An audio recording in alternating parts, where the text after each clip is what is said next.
Abasuubuzi batandika akeedimo kaabwe kati sabbiiti nnamba ne baggala amaduuka gaabwe naddala mu kibuga ekikulu Kampala. Ezimu ku nsonga ezaaviirako akeedimo kano y'ensonga ya Electronic Fiscal Receipting and Invoicing Solution EFRIS eyaleetebwa ekitongole ekiwooza omusolo KURA okulondoola ensolooza y'omusolo.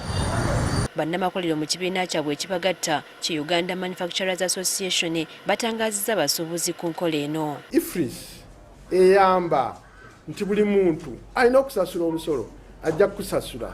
Bw'otagusasula ate munno agusasula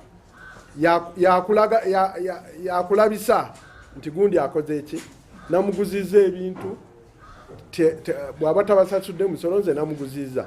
Bagamba ebanga lye bamaze nga bajikozesa tebajifunangamu buzibu. We have been using the EFRIS system for almost 3 years now, and it has been very good and effective on our part. Okusinziira ku umma enkola ya EFRIS yakumalawo okwemulugunya kw'abasuubuzi ku nsimbi ennyingi ezibasoloozebwako mu misolo. Bangi ku basuubuzi enkola eno balowooza nti musolo mupya. Kati aba umma baagala gavumenti ng'eyita mu kitongole KURA okusomesa abasuubuzi bagitegeere bulungi.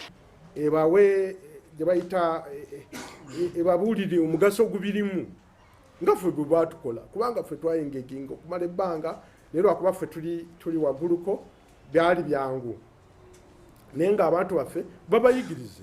Baagala gavumenti okugabira abasuubuzi obuuma obulondoola emisolo mu nkola ya EFRIS ku nkola ya kibanja mpola okusinga okububaguzisa ku mpaka. Ddewo Kayemba nga ye ssentebe wa umma awabudde gavumenti okusonyiwa abasuubuzi engassi eri abo abasangibwa nga tebakozesezza nkola ya EFRIS. Batunyeka percentage ffe tuproposizze 1% tebateeka ku invoice value kubanga nze tunda mabaati invoice yange eyinza okuba ennene nga miliyoni 6 zijjamu naye waliwo atunda obuntuutu obutono mitwalo 10, 20, 40, 5, 6 bw'omuggyako miliyoni 6 oba omuzizaayo mu kyalo. Kayemba akkiriziganya n'okwemulugunya kw'abasuubuzi olwa bannamakolero okutandika ate okutembeeya ebintu. Wabeewo system ekkiriza nti abakola ebinene bakole ebinene, abakola abayambisa intermediate raw materials